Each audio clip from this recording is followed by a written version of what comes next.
Voy a permitirme presentar al primer panelista, a nuestro hermano filósofo Rafael Bautista Segales. Él es escritor, pensador boliviano, estudió música y literatura filosofía, ha sido finalista en el Premio Nacional de Poesía Yolanda Bedregal en 2003, ha escrito y publicado más de 18 libros.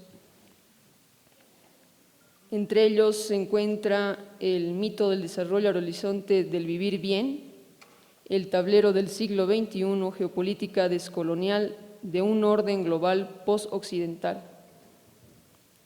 Damos la bienvenida a nuestro hermano Rafael Bautista, por favor.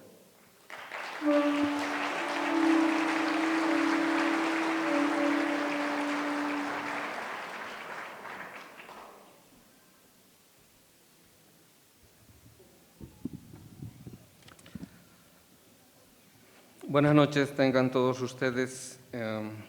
Hermano David, vicepresidente del Estado Plurinacional de Bolivia, autoridades que nos acompañan, hermanos y hermanas gilatas y cuyacas del pueblo boliviano.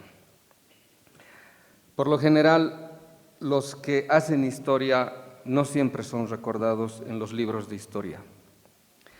Sin embargo, son ellos, héroes anónimos, a quienes debemos hoy esta nueva oportunidad de cambiar el mundo, nuestro mundo. Ofrendaron sus vidas, quizás no de modo consciente.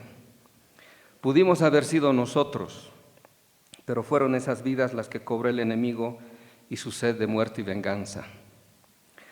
Por lo general, lo que se suele hacer es dedicarles el minuto de silencio, pero el silencio ya no nos basta.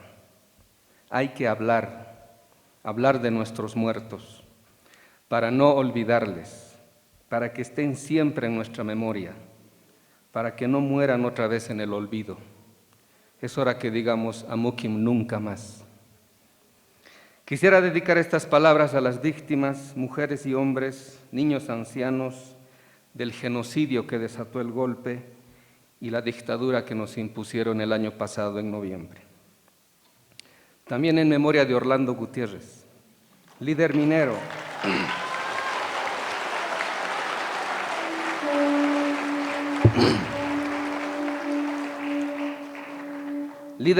que en algunas de sus palabras resumió la contradicción que ahora también debemos superar. Cuando decía que lo curioso era que muchos pititas son hijos de ministros, de los llamados caras, que empezaron a saltar ámbitos de decisión sin comprender el proyecto plurinacional que el pueblo se había propuesto. Lo seguimos teniendo hoy. Pero ojo, cara no es el de tez blanca. De eso nos puede enseñar mucho el hermano David. Porque el problema no es el color fenotípico de la piel. Algo que también se dio cuenta Fausto Reinaga. El problema no es el color de la piel, el problema es el color de la razón, el color de nuestros pensamientos. Para que aprendamos, la razón no es neutra, los pensamientos tienen color. Frantz Fanon lo expresa de esta manera: se puede tener piel negra y, sin embargo, autonegarse bajo máscaras blancas. Puedo llamarme indígena, pachamámico, hasta catarista, pero si pienso de modo cara, entonces mi autocontradicción solo me llevará a la defección, porque la dominación es también una forma de pensar. Como denuncia la hermana Patricia Chávez, a los nuevos intelectuales camiristas, los que festejan el empoderamiento económico aymara, homologando al camiri como si fuese un burgués capitalista, replicando una infame explotación hacia sus propios hermanos y hermanas, ahora justificada por esta intelectualidad que se dice aymara. Estos producen sin saberlo lo que llamamos capitulación epistémica, es decir, ceden nuestros conceptos y categorías claves a la academia de los doctorcitos de la ciudad letrada, para que luego nos devuelvan con sorna una normalización teórica de nuestras perspectivas, para decirnos que no hay novedad, que lo nuestro es lo mismo, que somos tan dominadores o explotadores que ellos. Pero esta reflexión no es para escarmentar culpables, sino para que tomemos conciencia de los límites históricos y teóricos de las perspectivas que ya han sido superadas por los hechos y ya no pueden dar razón de la crisis civilizatoria en que se debate este siglo XXI. Por eso nos urge estar a la altura del desafío que nos plantean los retos que debemos enfrentar como humanidad, en este necesario tránsito civilizatorio. Para ser de nuevo luz para la humanidad debemos poder inteligir de mejor modo en qué consiste ese horizonte de sentido político histórico que hemos denominado el vivir bien. Porque mucha gente que se adhiere al proyecto puede creer en el indio, pero como individuo, a quien supuestamente hay que modernizar, desarrollar, hacer progresar, y para colmo, en los mismos términos burgués capitalista. Y esa confusión es la que no puede superar, por ejemplo, esa izquierda eurocéntrica que ve como único proyecto válido el mismo que nos impusieron por 5 siglos. Porque decíamos, una cosa es creer en el indio y otra distinta es creer en lo que cree el indio. A modo de ejemplo, quien proyecta una reforma educativa, como la Avelino Siñani, pero tiene a sus hijos inscritos en colegios privados que más parecen extranjeros, es porque en definitiva no cree en la reforma que promueve. Es curioso cómo gran cantidad de izquierdistas dedicaron todo su trabajo y esfuerzo para educar a sus hijos en colegios caros, hasta en el extranjero. ¿Y el resultado cuál fue? La derechización de sus hijos. Uno puede de boca para afuera ser indianista, hasta devoto de la coca, pero cuando, por ejemplo, sufre una crisis, alguna enfermedad grave, ¿dónde acude? No acude al Yatiri, no acude a la Mauta, no acude al Callahuaya, va al médico. Y en la pandemia que nos impusieron a nivel global, demostramos como pueblo que fueron nuestras hierbas y nuestras plantas medicinales las que nos curaron.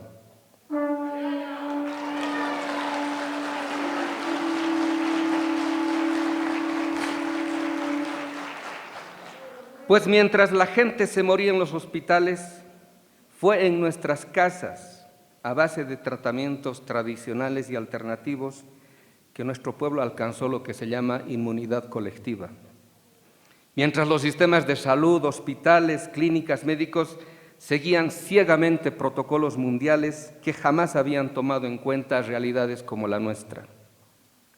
En la economía, la política, la ciencia, en la medicina, lo que emerge como novedad civilizatoria de la cultura de la vida no es persistir en la modernidad, que ahorita está en crisis vertical, sino de modo crítico trascender ese paradigma y proponernos la forma de vida que expone una resignificación de la vida en cuanto a vivir bien, como su actualización ante los retos a los cuales nos ha arrojado la crisis que ha arrojado la propia modernidad. Una crítica al capitalismo o a la medicina convertida en negocio, por ejemplo, es incompleta si no se hace la crítica al germen mismo cultural y civilizatorio desde donde se produce una economía de la muerte como es el capitalismo. Si no hacemos un diagnóstico adecuado de aquello en lo que consiste el tipo de mundo que se ha impuesto desde 1492, difícilmente podremos hacer un diagnóstico de la crisis civilizatoria actual y el probable liderazgo que podamos constituir a nivel mundial desde ese nuevo horizonte de vida que nos legaron nuestros ancestros. En el tema que nos congrega hoy, pensar una democracia para la vida también precisa de ese diagnóstico. Porque no es solo el golpe de Estado que sufrimos el año pasado, sino también el estado de sitio global impuesto vía cuarentena, lo que ha puesto definitivamente en crisis la democracia que enarbola los valores liberales modernos y que promueven los poderes fácticos y toda la institucionalidad global.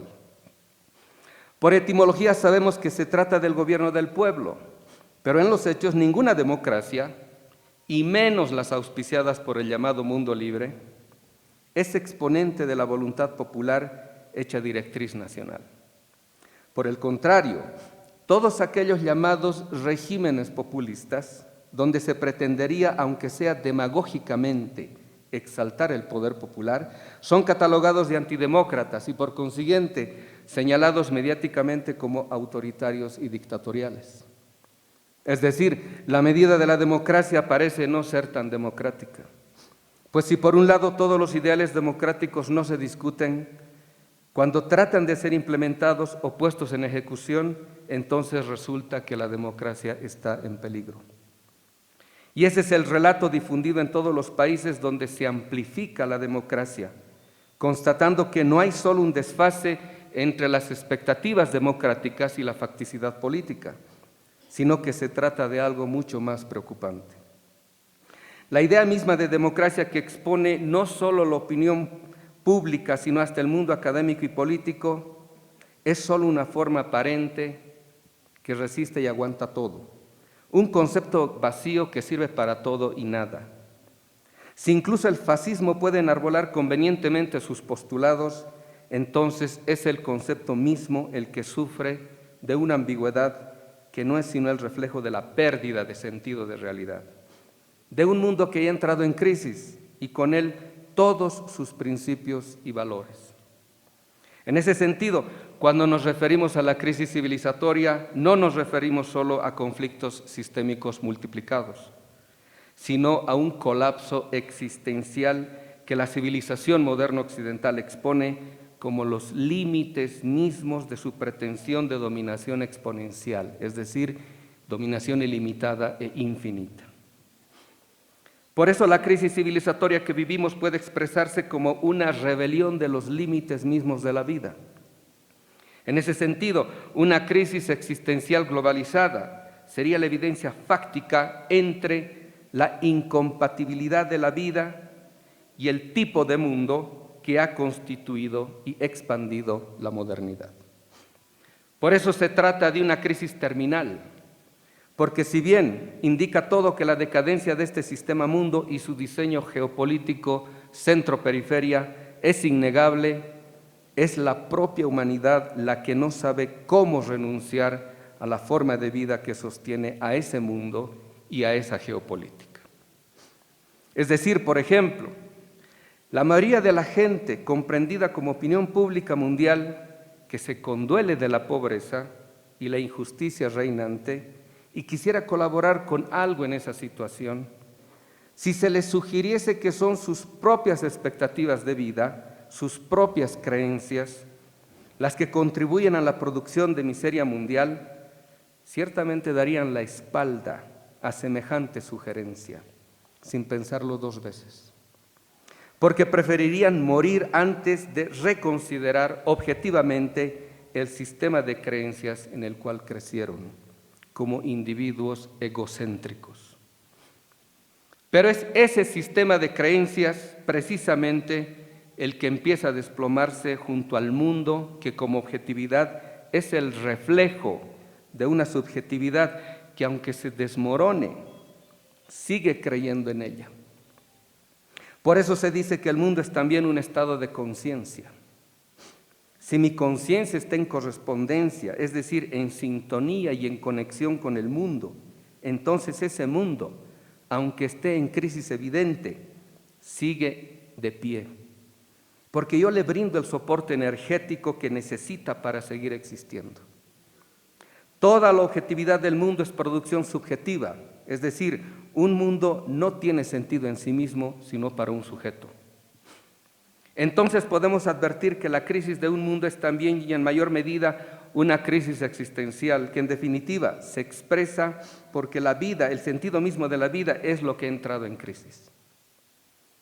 Por eso lo que nace en Bolivia como un nuevo horizonte político ha interpelado de tal modo al mundo entero que que ha dirigido la atención al pensamiento más crítico, al juicio ya no solo de hechos, sino de realidad, que ha puesto las cosas en su sitio. El summa camaña, el vivir bien como horizonte de sentido, apunta precisamente a resaltar el dato vital que ha puesto al sistema mundo en aprietos.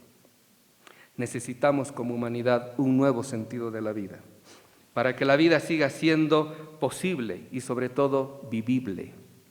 Hay que resignificar el vivir mismo, esto es, ¿para qué vivimos? ¿Cuál es el propósito de nuestra vida?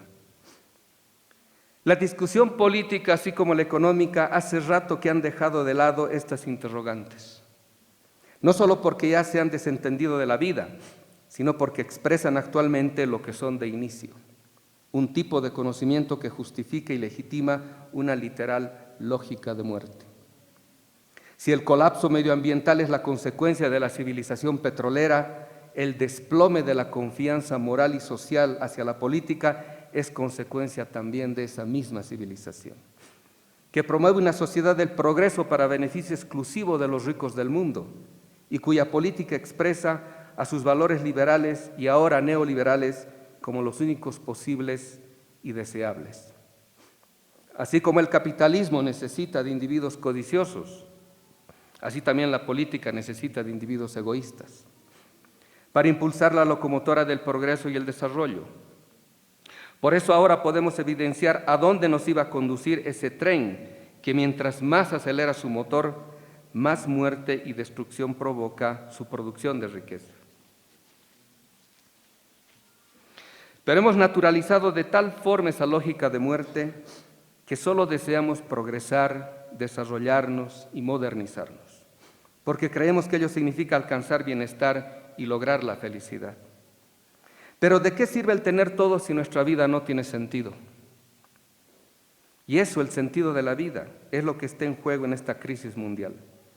Mientras hemos creído ingenuamente que los organismos mundiales, sus protocolos sanitarios y la ciencia moderna y sus expertos agotan sus esfuerzos por la humanidad, déjenme contarles algo.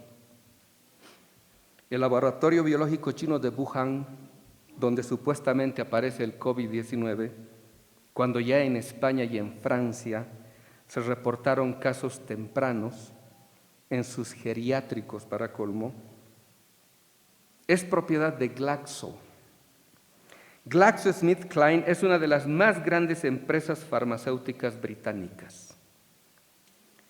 Glaxo es además propietaria de Pfizer, la compañía farmacéutica gringa productora de la vacuna anti-COVID avalada por la Organización Mundial de la Salud. Ahora bien, las finanzas de Pfizer son administradas por BlackRock, que junto a Vanguard Group son los dos más grandes bancos de inversiones mundiales que controlan la mitad del mercado de acciones de Wall Street. Los otros dos son Fidelity FMR y State Street Corporation. BlackRock controla a la famosa revista The Economist y al Financial Times y a los grandes consorcios de información mundial como CNN. BlackRock administra también las finanzas de la fundación de George Soros, o sea, Open Society, que es la que disemina en Latinoamérica las ideas conspiracionistas de izquierda, el comunismo, el Foro de Sao Paulo, el castrochavismo, etcétera, etcétera. Y también BlackRock es operador financiero de la multinacional francesa de negocios de seguros AXA, cuyo cliente es la empresa alemana Winterthur, que construyó el laboratorio de Wuhan y fue comprado por la multinacional alemana de servicios financieros Allianz. Esta multinacional es una gran accionista de Vanguard y de BlackRock, quienes ya dijimos controlan por mediación de Wall Street los bancos centrales mundiales y administran 1/3 del capital de inversión global. Vanguard y BlackRock son grandes accionistas de Microsoft y de la fundación Bill y Melinda Gates, que es a su vez, esta fundación, accionista de Pfizer, la avalada para producir una vacuna obligatoria a nivel mundial que sería la nueva identificación mundial. Y actualmente la fundación Bill y Melinda Gates es uno de los grandes patrocinadores de la Organización Mundial de la Salud. Si se dan cuenta, se cierra el círculo vicioso a la perfección. provocan una enfermedad viral de proporciones globales para después venderle al mundo la supuesta cura. Pero no se trata del negocio del siglo, porque el negocio es otro y más siniestro. Ellos son solo los beneficiarios de un plan que lo piensan otros. Todos ellos estaban en el evento 201, simulacro de una pandemia global que fue realizado en New York sospechosamente un mes antes de que se desatara la pandemia en Wuhan. El reseteo mundial del sistema económico global para imponer un orden que beneficie solo y exclusivamente al 1% de billonarios del mundo ha sido puesto en marcha con un ejercicio militar de disuasión estratégica llamado cuarentena. El asunto es que la economía ya no puede crecer más. El capitalismo como economía del crecimiento ha sobrepasado los límites reales de la vida. Pero como se trata de una economía suicida que como el cáncer no puede dejar de crecer, no veo otra opción que despojarle definitivamente a la humanidad de todo lo que hace posible la vida. Al sistema ya no le interesa ni la vida ni la humanidad. Por eso promueve la inteligencia artificial, el transhumanismo y un nuevo paradigma postindustrial. En ese sentido, la cotización del agua en el mercado de valores es apenas el inicio de una política que después de la cuarentena global pretende imponerse como solución final. Para eso incluso están dispuestos al remate de los países centrales, de su estabilidad y bonanza, como lo que se podría perfilar como una secesión en el propio Estados Unidos. Los ricos del mundo lo ven como un asunto de sobrevivencia, dicen ellos, o ellos, los pobres del mundo, o nosotros, los ricos. Para la codicia y el egoísmo hechos formas de vida, el mundo y la vida no se pueden compartir. Gandhi decía que el mundo sobra y basta para todos los seres humanos, pero no para la codicia de algunos. ¿Cómo hemos llegado a esta situación? ¿Cómo este mundo que ha pregonado los más grandes e irrenunciables valores humanos en su expansión desde 1492, nos ha conducido a esta encrucijada, a este laberinto sin aparente salida? ¿Cómo hemos podido aceptar y naturalizar un tipo de mundo sin alternativas y someternos al fatalismo imperial que nos ha hecho creer que sin el dólar no somos nada? Hagamos historia.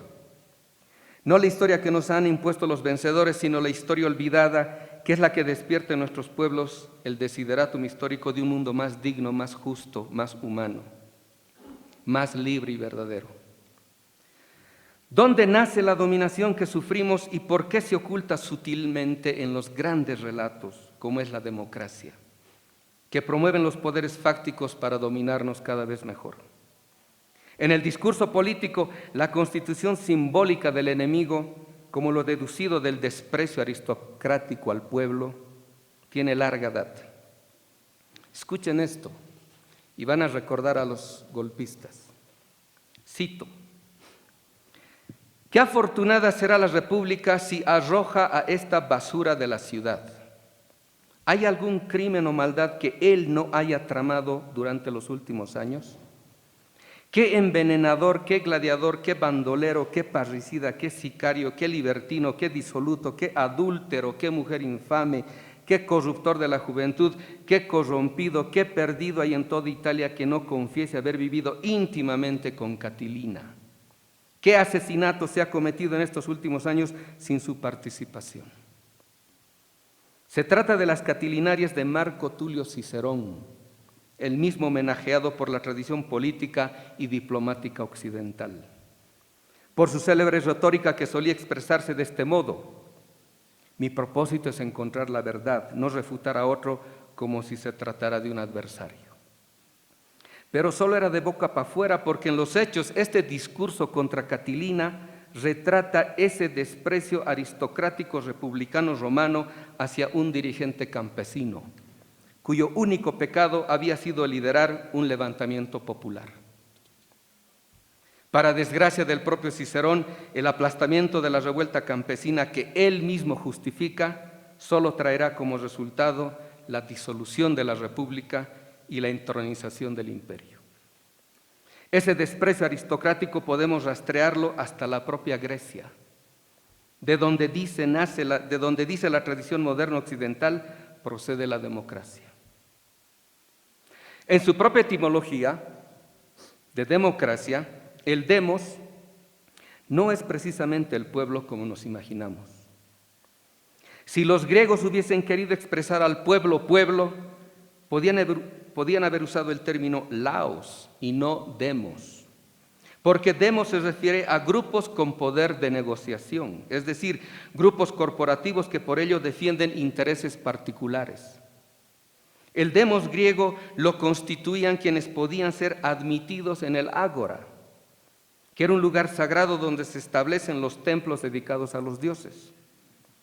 En el ágora se reunían estos grupos a tratar los asuntos políticos. Allí solo podían estar los varones libres y de ingresos solventes. No podían estar los campesinos, las clases bajas, los metecos, los hoplitas, las mujeres y hasta los esclavos. Todos ellos estaban excluidos del ágora. Por eso, por política, los griegos no entendían lo que hoy repiten como loros los cientistas políticos, aquello aludido a Aristóteles, el hombre como animal político. Aristóteles nunca dijo eso. Lo que dijo en la política fue «Anthropoi physeis un politikon». El ser humano es un viviente que habita en la polis griega. Polis es la ciudad griega. De modo que estamos ante una tradición occidental que parte del privilegio de la ciudad en desmedro del campo. Esta tradición es la que recepciona la modernidad y la lleva a sus últimas consecuencias. Porque el crónico abandono actual del campo no es algo natural, sino parte de una política que ya no se funda en el circuito simbiótico que establecen ser humano y naturaleza, y que siempre preservó y reprodujo el campo como lugar de la producción y la reproducción de la vida, sino su paulatina negación. Esta tradición aristocrática de desprecio popular, que nace en Grecia y la desarrolla la Roma republicana y después imperial y después cristiano imperial, es lo que ha de constituir el contenido político de los regímenes monárquicos de la Europa medieval. Es decir, para decirlo en los términos de Tupac Katari, lo que trajeron los invasores europeos no fueron tradiciones democráticas, sino monárquicas. Tampoco es atribuible a la historia europea la idea de libertad, porque no posee una genealogía larga al respecto. La libertad personal es algo vagamente entendido por la mentalidad europea premoderna. Es decir, la democracia igualitaria y la libertad, tal como las conocemos, le deben muy poco a Europa. En la lengua, religión, costumbres y ley positiva, el Imperio español es heredero de la Roma antigua, razón por la cual puede afirmarse que no trajeron nada parecido a una tradición democrática. Los Países Bajos e Inglaterra, los supuestos dos modelos de democracia europea, no eran sino regímenes monárquicos, hasta de votación clasificada exclusivamente masculina. Los ingleses creen que el inicio de sus libertades civiles y democráticas se lo deben a la Carta Magna de 1512 del rey Juan. Pero en esta llamada Gran Carta solo se privilegia a la aristocracia, que de ser monarquía pasa a ser oligarquía. En ninguno de los dos casos se puede hablar de democracia. Y ante la acusación de que aztecas, mayas o incas sacrificaban constantemente víctimas a sus dioses, es más una leyenda negra que se ha naturalizado en la cosmovisión moderna que se formaliza en su ideología por antonomasia, el eurocentrismo. Porque si de sacrificios y genocidios hablamos, Hispania, el Sacro Imperio Romano Germánico, la Francia, etcétera, produjeron con las luchas monárquicas, la quema de brujas, las cruzadas, la Inquisición, etcétera, etcétera, más sacrificios y genocidios por siglos que nunca son motivo de comparación con lo que supuestamente sucedía en el Nuevo Mundo. Ni la Roma Vaticana basaba su vida pública en instituciones democráticas. Entonces, reiteremos la pregunta, ¿de dónde viene la idea moderna de democracia? El tema más recurrente en las crónicas del Nuevo Mundo es el asombro señalado por la libertad personal de los indígenas, sobre todo aquella autonomía que mostraban respecto de sus gobernantes y de las altas jerarquías. Ante la mirada absorta de los colonizadores, la vida política indígena se desarrollaba sin liderazgos verticales ni instituciones coercitivas. Los relatos protoantropológicos de Louis Armand de l'Homme d'Arcet, el barón de Laontan, entre 1638 y 1694, refiriéndose a los hurones de Norte de América, dice: nacen como hermanos, libres y unidos, y uno es tan señor como el otro. El barón de Laontan no encuentra otra palabra para describir aquello que anarquía, para referirse a una forma de vida sin un poder coercitivo que imponga un orden. El etnógrafo jesuita François Lafitau compara a los Mohawk con los griegos para describir una vida política muy desarrollada que asombró a estos tempranos cronistas que testimoniaron el primer contacto con los indios del norte y su posterior aniquilación. El mismo Jean-Jacques Rousseau es impactado por la pieza teatral Arlequin Sauvage, Arlequín salvaje, que le servirá de inspiración para su discurso sobre la desigualdad de los hombres, de 1754.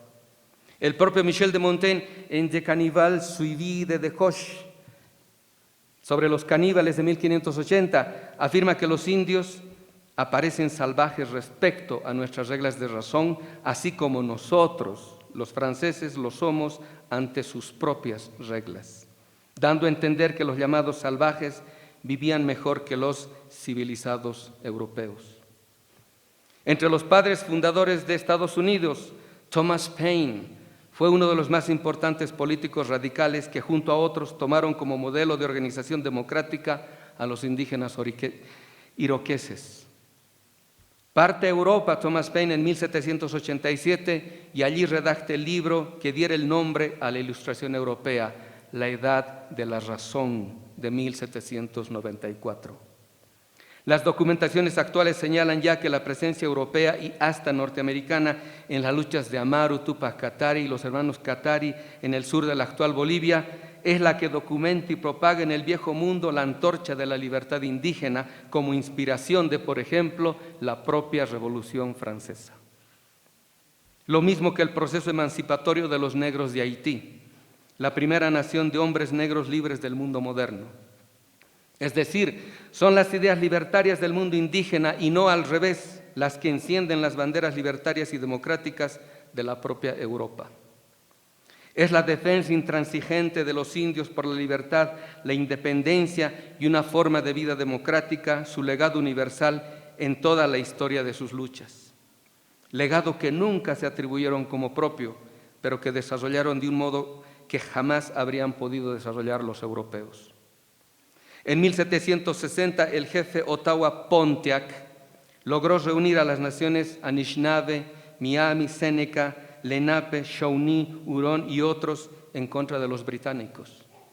Pontiac decía: solo hay un propósito, exterminarnos, solo una respuesta, la unión ante enemigo tan poderoso. Esta unión que resiste la invasión inglesa por casi una década y demuestra que fueron siempre los indios el ejemplo, que las independencias de las colonias continuaron, tomó el carácter de una confederación. Similar a la primera democracia de América, la Confederación de las Naciones Onondaga, Oneida, Mohawk, Seneca y Cayuga, donde aparece una legislación envidiable aún hoy en día y de convivencia política en la diversidad y el respeto mutuo. En gran parte inspirada por aquel legendario líder hurón más conocido como el Gran Pacificador. Esta es la Confederación de los Haudenosaunee, o más conocido como los pueblos iroqueses. Modelo que el propio Benjamin Franklin propone como el modelo a seguir para la constitución futura de los Estados Unidos de América.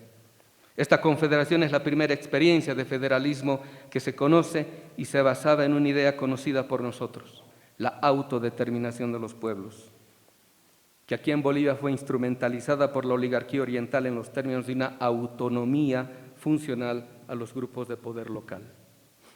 En ese sentido, podemos afirmar que las nociones que el mundo moderno ha diseminado en cuanto a idea democrática, basada en postulados igualitarios, división equilibrada de poderes y gobiernos federales o federados, nacen de la influencia indígena entre 1607 y 1776.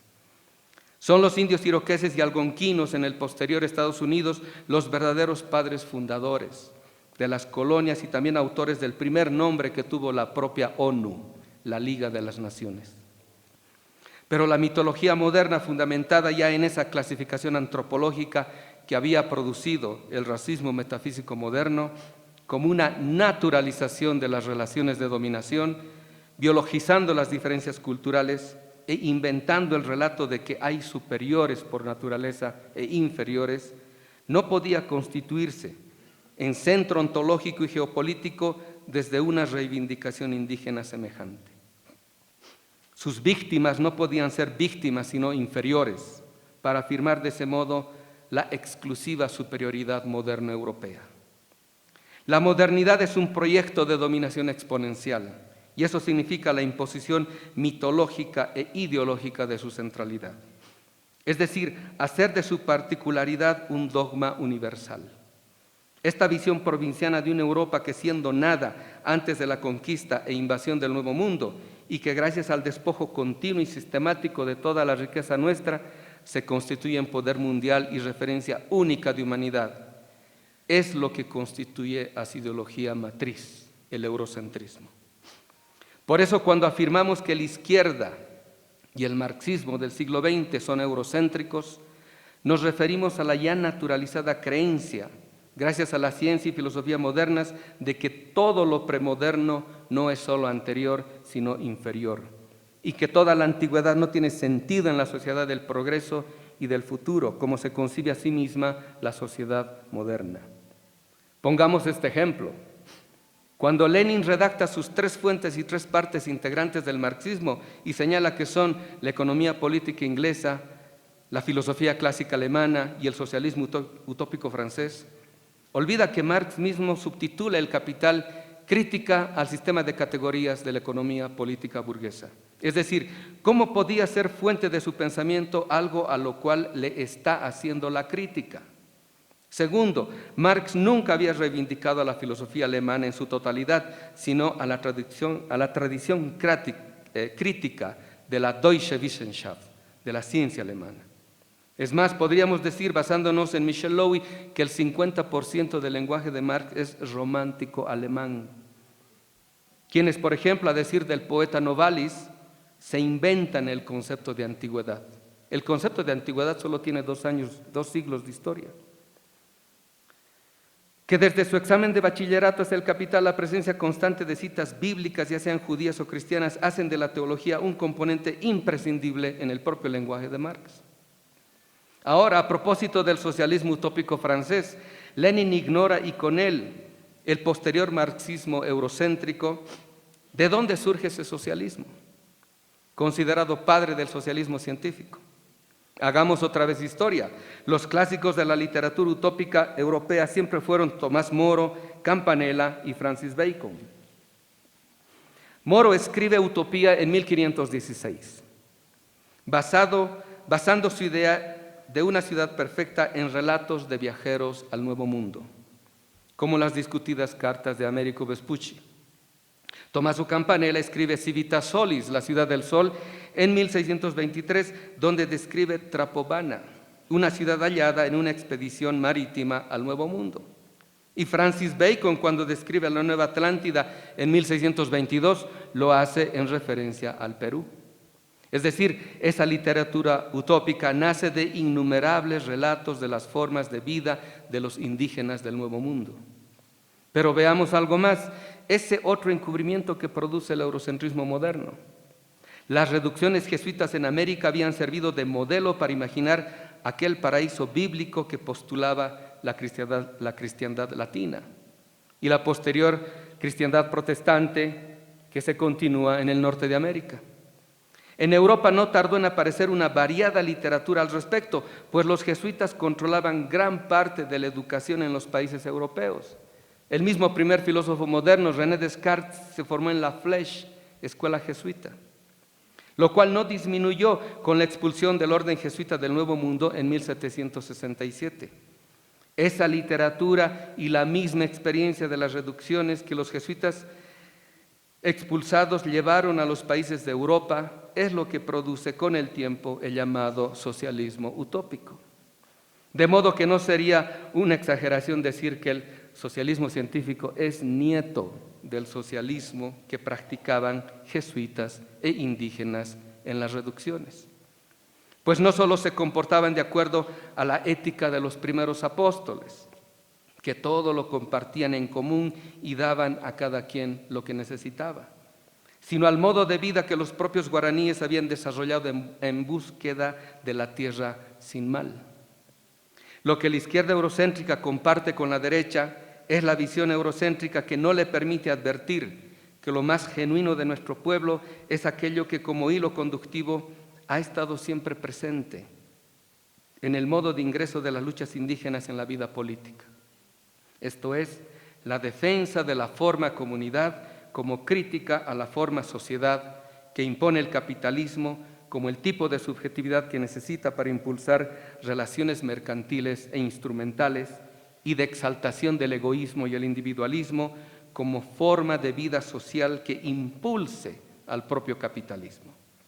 Así como el derecho liberal, la forma sociedad que se presenta como superación de la comunidad, ya llamada arcaica, es decir, inferior, son los metarrelatos que justifican y legitiman al capitalismo.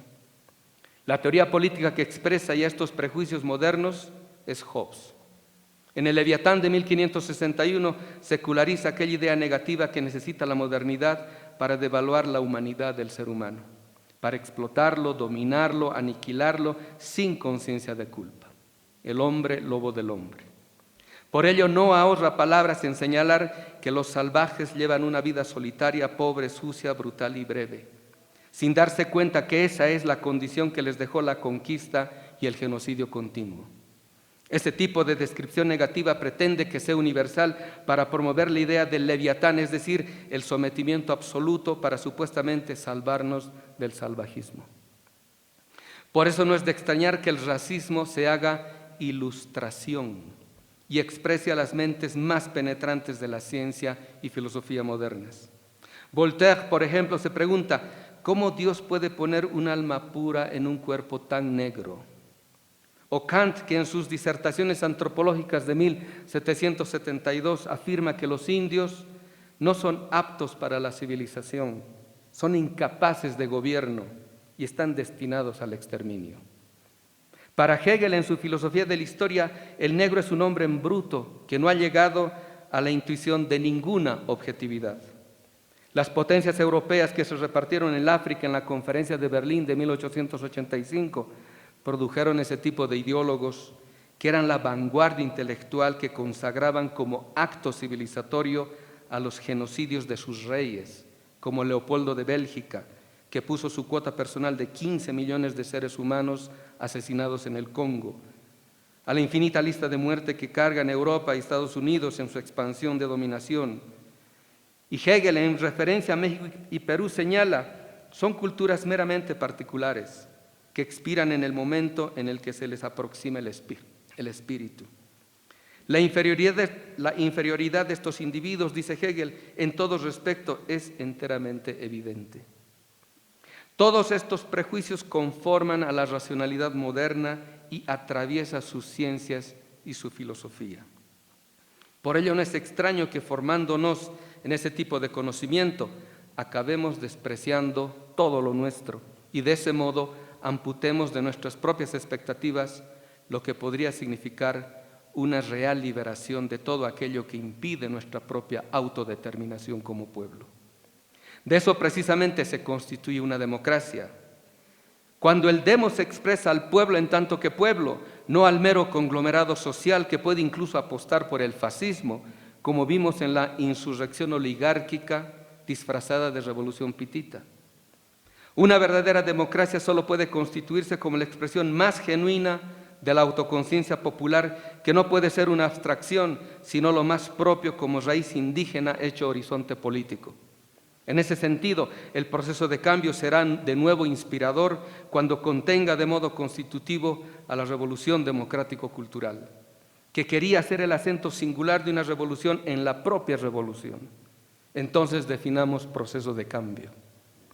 Es el máximo potencial de la nueva disponibilidad común que se articula en torno al horizonte propuesto por el nuevo sujeto plurinacional, o sea, indígena. Por eso, si el proceso de cambio no contiene la radicalidad de ser un proceso constituyente, entonces no tiene sentido. Acaba siendo un episodio más en el drama de recomposición del Estado moderno colonial. Constituirse en proceso constituyente significa constituir al sujeto del cambio como impulsor, autor y creador de la nueva objetividad en cuanto Estado plurinacional comunitario. En ese sentido, apostar por el vivir bien como horizonte de vida es algo mucho más complejo que ser simplemente de izquierda o de derecha.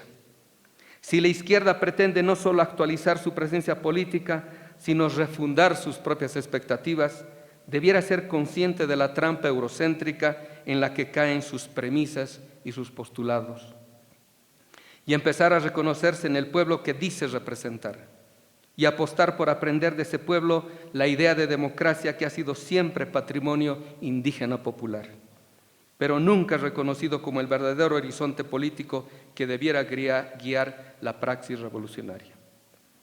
Porque un pueblo se hace pueblo en la medida en que es portador de un nuevo espíritu que es capaz de encarnar un nuevo sentido civilizatorio.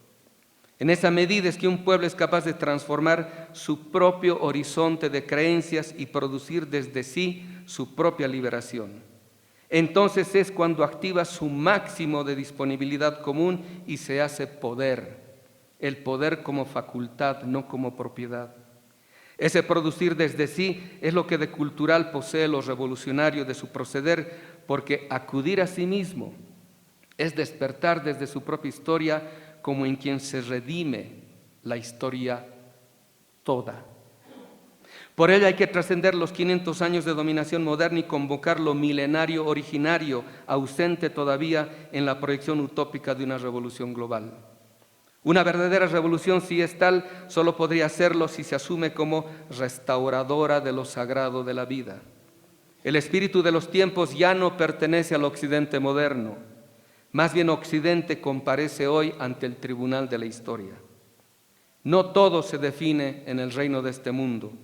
El cóndor y el águila presagian un nuevo tiempo que nos ha escogido a nosotros como pueblo, porque la promesa utópica se transfiere históricamente y como pueblo nos encontramos en las condiciones de redimir a toda la historia pasada. La democracia que emerja de nuestra propia historia nos impele a definir en el presente a todas las luchas pasadas, porque lo político de la existencia no se decide tanto en el presente en tanto presente, sino en la fidelidad a nuestro pasado. El verdadero juez es el pasado. Gracias.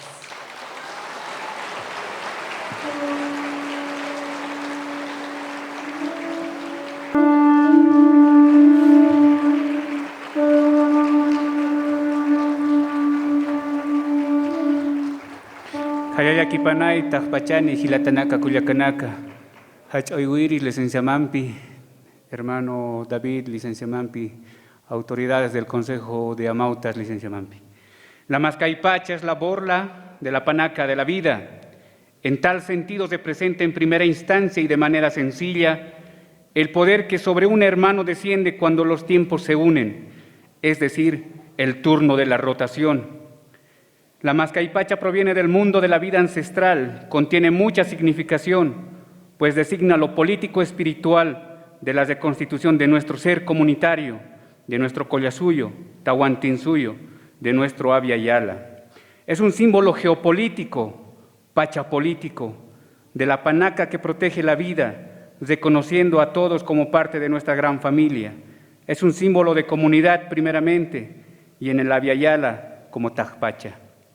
Representa esto que les digo, pues hemos llamado la fuerza y la sabiduría del cóndor Malcu y la conexión espiritual del Alcamari, que es el ave mensajera de nuestra antigüedad más sagrada, Apuconillatic Siwiracocha Pachayachac Incas y Pachacamac, y de nuestra Aglia Tonantzin y Pachamama, para que ilumine el Amuyu, el Chuyma, el Muynay y el Ajayu de nuestro Gilirirpiri David.